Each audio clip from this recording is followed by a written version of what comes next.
When I say hit confirm, you probably automatically think of Punk and his one-touch hit confirms on Karen, which are very strong and effective. But there's another layer to hit confirming that is useful on every character in every game, and it often gets overlooked. So today we need to talk about it. Hey, real quick, before we do though, I'm trying to hit 10,000 subs. So if you end up enjoying this video, if it ends up helping you by the end, please consider subscribing. I really appreciate it. And thank you so much for watching. Take a look at this block string. See how it ends in that crouch medium kick? I'm going to do it again real quick, but with the frame data on, and I want you to only look at the frame data. See how we end up in a -2 situation right in the opponent's face?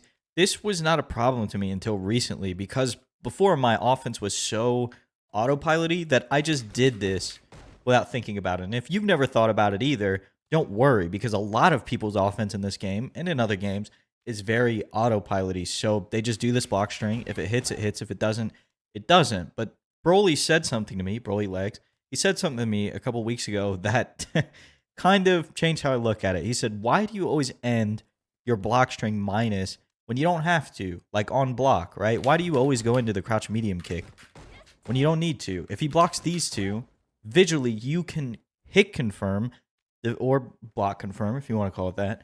You can confirm whether he has been hit or blocked, and you don't have to go any further into this. You don't have to give up your turn because the implication of being -2 right in their face is that you have lost your turn or your turn is over right in their face. Now they can do whatever they want. And generally, some people will take this opportunity to do an EX reversal because -2, of course, you can do EX reversal. And if they try and press in the gap, they'll just get hit by the invincible reversal move. This is the other layer of hit confirming. It doesn't all have to be like one-touch stuff like this. It can be in your block strings and to make your pressure more effective and less predictable, right? So if I do this, well, if I canceled it right,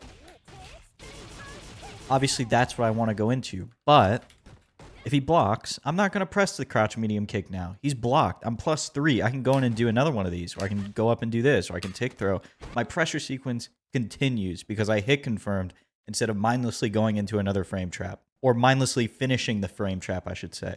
Watching back the footage, I should probably clarify real quick that doing EXDP on -2 is not like a consistent thing. Like if you're new to fighting games, doing EXDP on -2 is not something you always do. It's a risk that you sometimes take to remind your opponent that it is an option. And often you will see Ryu players do it after, let me set him to block, after their favorite move, right? Solar Plexus, -2.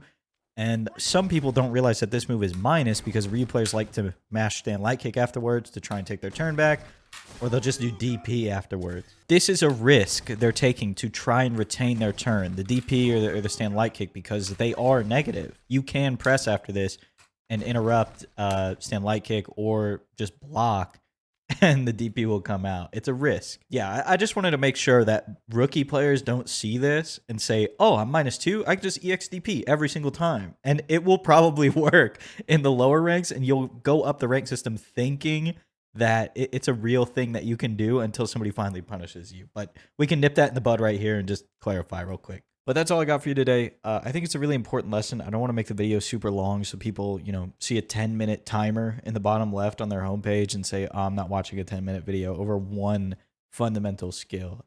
So we're going to end it here. I hope you enjoyed. I hope it helped you. And if it did, please consider subscribing. I'll talk to you again very soon.